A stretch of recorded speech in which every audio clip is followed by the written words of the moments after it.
السلام علیکم ورحمۃ اللہ وبرکاتہ۔ محترم امیر جماعت مولانا جلال الدین عمری صاحب اور اسٹیج پہ بیٹھے ہوئے تمام بزرگ اور میرے بھائیوں اور دوستوں،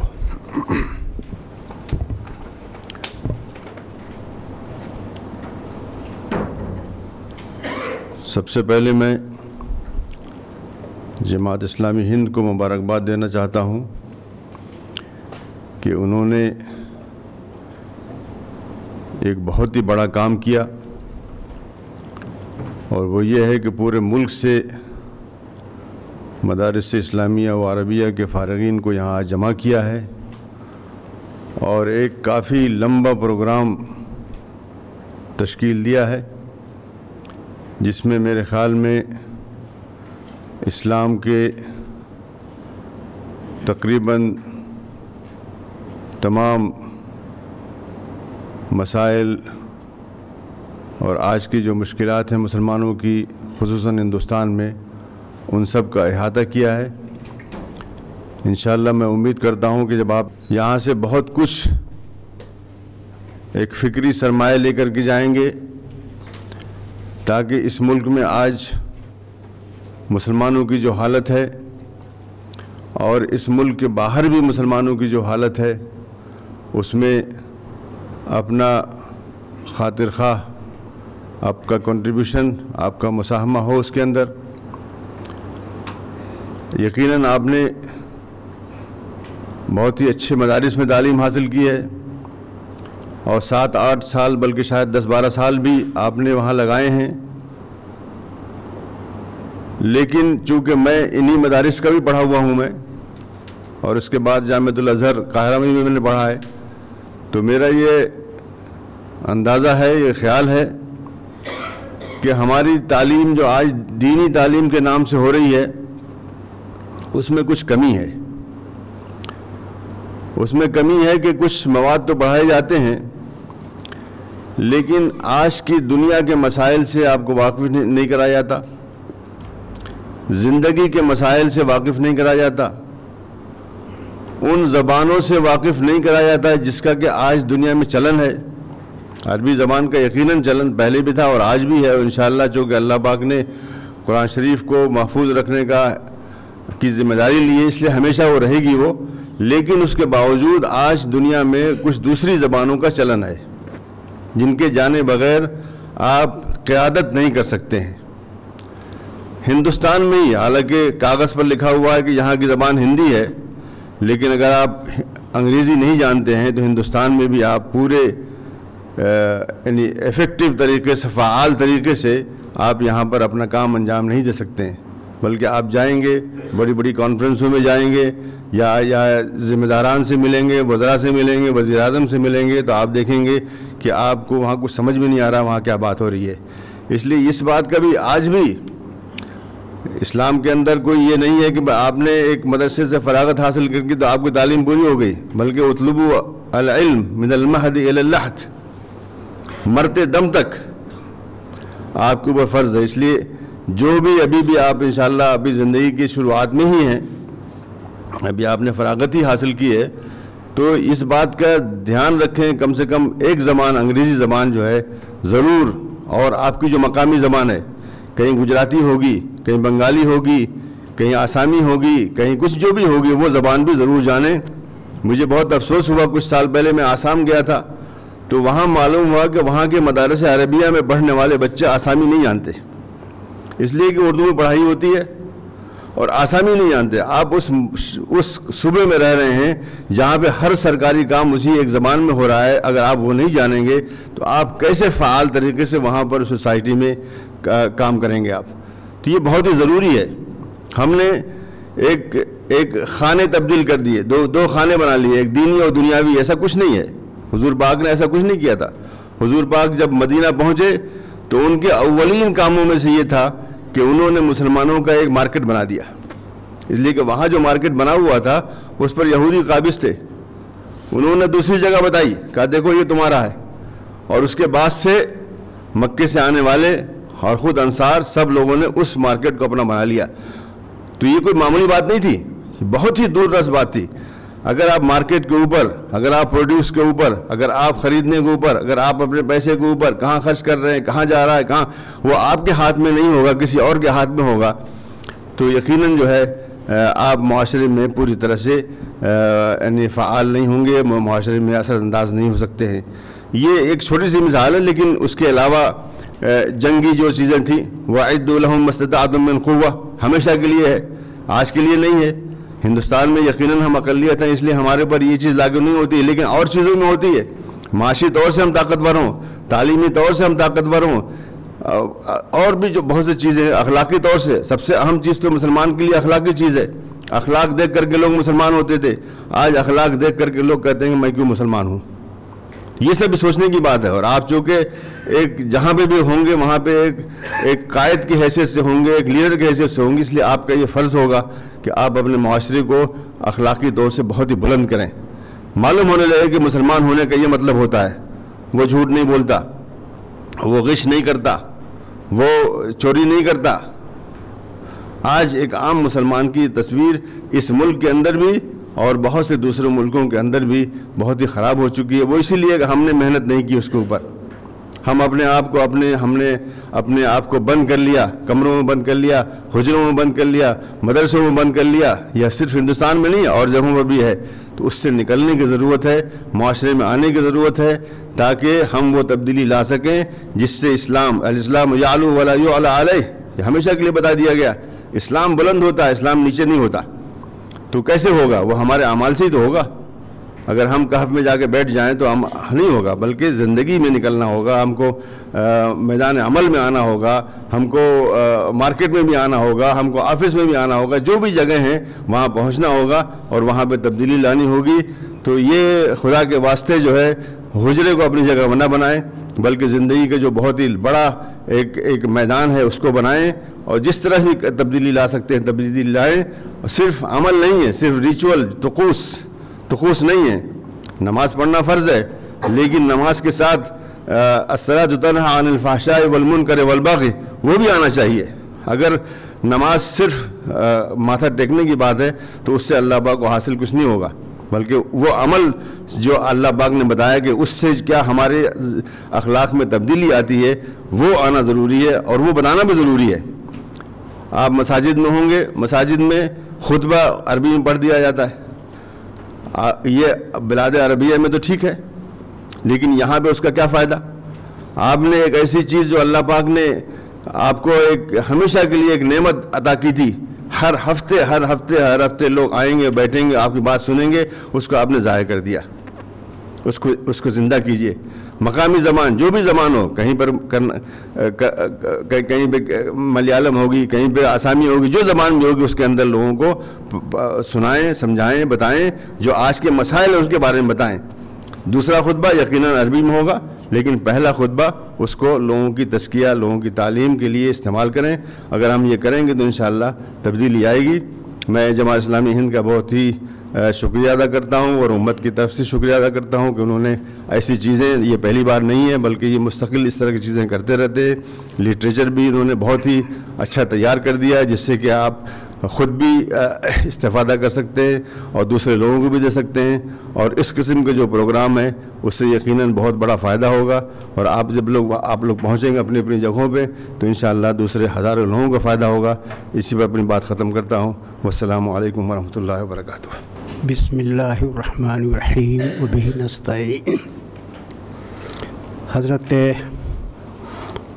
امیر جماعت اسلامی مولانا جلال الدین عمری صاحب، ڈاکٹر ظفر الاسلام خان صاحب اور حضرت مولانا یوسف اصلاحی صاحب اور برادر محترم مولانا سفیان قاسمی صاحب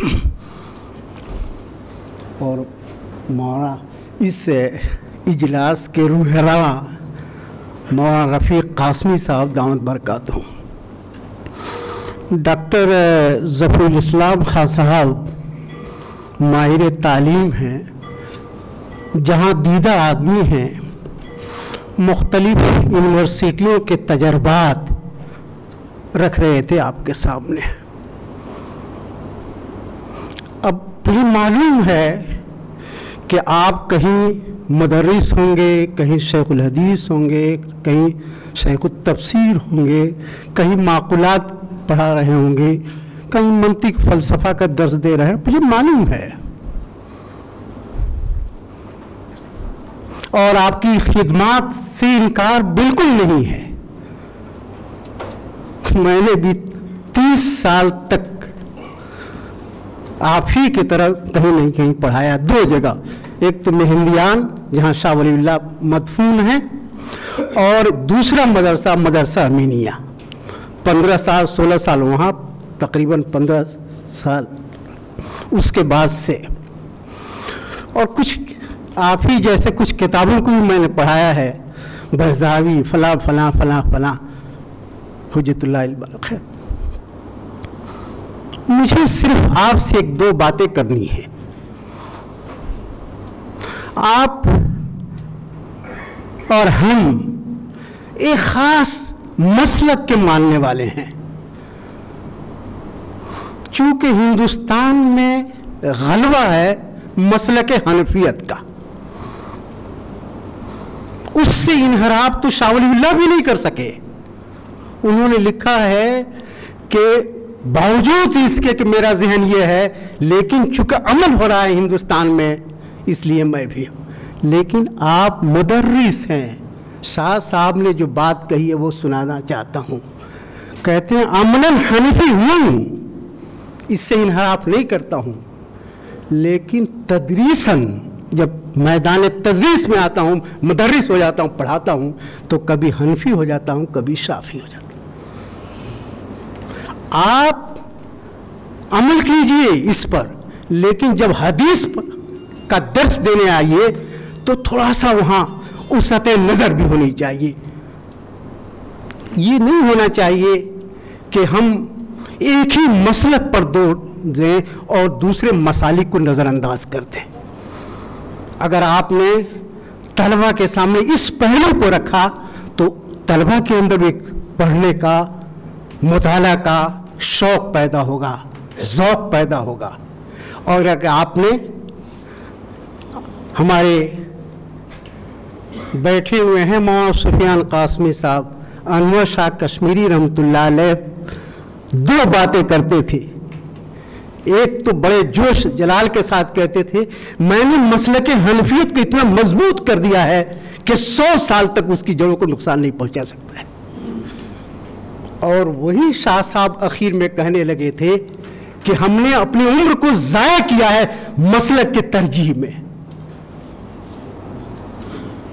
غلبہ دین کی بات کہی گئی ہے قرآن میں، غلبہ مسلک کا کہیں ذکر نہیں ہے۔ تو طلبہ کے سامنے یہ نہیں ہے کہ بالکل آزاد فکر ہو جائیے، جیسے ہمارے یونیورسٹیوں کے اندر یہ چلن عام ہوتا جا رہا ہے، اس کو نہ کیجیے۔ لیکن ہمارے لیے بدقسمتی کی بات یہ ہے کہ تھوڑا سا نصاب میں بدلنے کی ضرورت تھی، لیکن آزادی کے بعد ہمارے علماء ہمت نہیں کر سکے۔ معاف کیجئے گا، مولانا آزاد نے کوشش کی تھی تو انہی کے حضرت قاری طیب صاحب رحمۃ اللہ علیہ کو ایک صاحب نے کھڑا کر دیا کہ مولانا آزاد نصاب میں کچھ بات کر رہے ہیں، آپ تقریر کیے۔ مولانا قاری طیب صاحب وہ تو اپنے زمانے کے تقریر کے شہنشاہ تھے، ایسی تقریر کی مولانا طیب صاحب رحمۃ اللہ علیہ نے کہ مولانا آزاد کو بھی کہنا پڑا میرے بھائی صحیح ہے۔ اگر اس زمانے میں معقولات میں تھوڑی سی کمی کر دی گئی ہوتی، اعتاق کی بحث کو نظر انداز کر دیا گیا جس کا اب ہمارے زمانے میں چلن، اس کے جگہ پر کچھ چیزیں شامل کر دی گئی ہوتی تو آج جو ڈاکٹر ظفر اسلام خان صاحب شکایت فرما رہے تھے وہ کہنے کا موقع نہیں ملتا۔ شاہ صاحب کہتے تھے کہ منقولات کو، منقول چیزوں کو معقول انداز میں پیش کرنے کی ضرورت ہے، حکمت کے ساتھ پیش کرنے کی ضرورت ہے، وہ کام ہمارے مدارس میں ہو رہا ہے لیکن بہت کم ہو رہا ہے. جب تک آپ زمانے کے ریت کو، زمانے کے رواج کو اور آنے والے حالات کو سامنے رکھ کر پیش نہیں کر سکتے ہیں تو ہم خیر امت ہونے کا، اپنے دعوت دینے کا جو پہلو ہے اس کو مضبوطی سے پیش نہیں کر سکتے ہیں. زبان کا تو پرابلم ہے. کوئی شخص نہیں کہہ سکتا ہے کہ میں سارے زبان پر قادر ہیں. کوئی انگریزی جانتا ہے تو عربی نہیں، عربی جانتا ہے فارسی نہیں فارسی. پرابلم تو ہے، لیکن جو بنیادی کام کرنے آپ کے ذمے نہیں ہے کہ آپ سنسکرت سے بھی واقف ہوں. اتنی بڑی اکثریت کو آپ کیسے نظر انداز کر رہے ہیں؟ نہ وہ ہمارے تہذیب اور کلچر سے واقف ہے، نہ ہم ان کے کلچر سے واقف ہیں. دعوت کا کام کیسے ہوگا؟ دعوت کے کام کرنے کے لیے مجاز شناسی ضروری ہے، ان کی زبان. اس لیے ہر نبی اس قوم سے آیا ہے، جس کی تفصیل میں حضرت مولانا بہت دور دور جا چکے ہیں، میں نہیں کروں گا. اللہ نے اسی زبان کے ماہر کو اصلاح کے لیے اس قوم میں بھیجا ہے.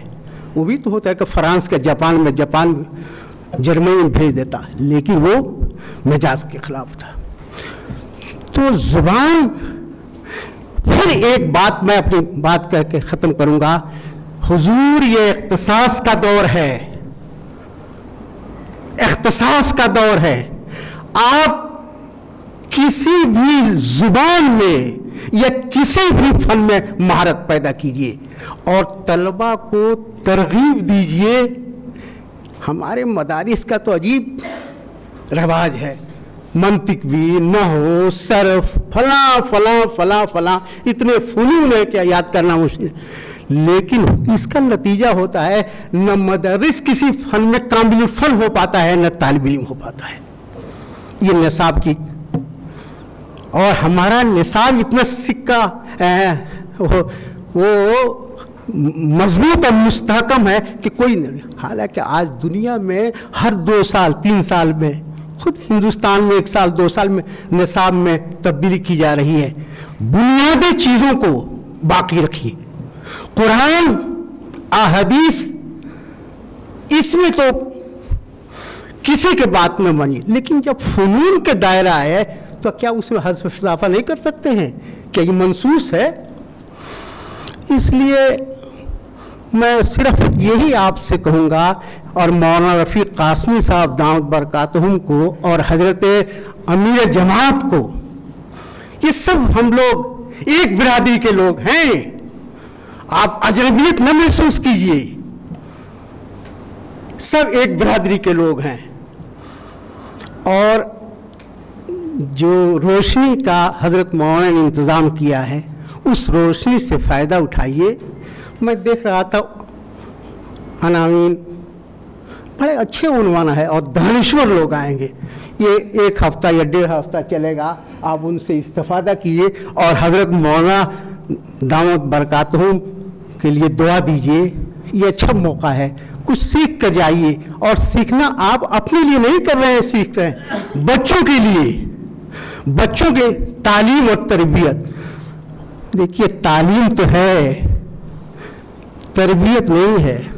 میں ایک چیز بتاتا ہوں، میں دارالعلوم سے پڑھا ہے، علی گڑھ کبھی جاتا ہوں، علی گڑھ کا ہر بچہ دیکھتے ہی سلام کرے گا. مگر دارالعلوم میں جاتا ہوں، ہم لوگوں کو سلام کرنا پڑتا ہے. یہ کیا ہے؟ آپ کو حدیث میں بتا تو وقت ضائع ہوگا. آپ حدیث میں نہیں تعلیم دی گئی سلام کرو، پہچانتے ہو یا نہیں پہچانتے ہو؟ اپنے طلبہ سے کیوں نہیں کہتے ہیں کہ سلام کا رواج ڈالو؟ وہ یونیورسٹی میں جن کو ہم نہ جانے کیا کہتے رہتے ہیں، وہاں تو سلام کا رواج ہے، اور ہمارے مدارس میں سلام کا رواج نہیں ہے. کیوں نہیں ہے؟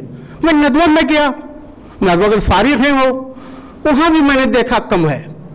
دارالعلوم میں بھی مظاہر کا حال مجھے معلوم نہیں ہے، اور دوسرے مدارس میں جاتا ہوں وہاں بھی سلام کیوں نہیں کرتے ہیں؟ آپ ترغیب دیتے ہیں سلام کریں.